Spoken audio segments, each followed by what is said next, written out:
Informasi pertama di Kilas Kompas, 4 rumah warga di Makassar, Sulawesi Selatan terbakar Jumat malam. Penyebab kebakaran masih diselidiki. 3 kebakaran.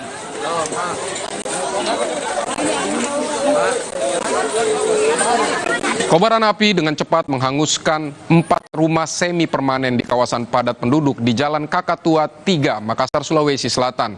Api berasal dari salah satu rumah dan dengan cepat merambat ke 3 rumah lain di sebelahnya. Petugas pemadam dibantu warga berupaya memadamkan api. Belum diketahui penyebab kebakaran ini.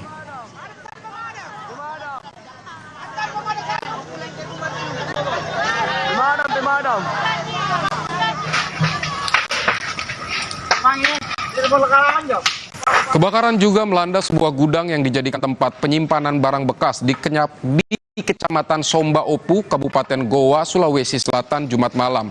Dugaan sementara kebakaran disebabkan korsleting listrik. Banyaknya material mudah terbakar membuat api dengan cepat membesar dan menghanguskan bangunan gudang. Api dapat dipadamkan setelah 1 unit mobil pemadam kebakaran dikerahkan ke lokasi. Mamanya. Ini lah popengano.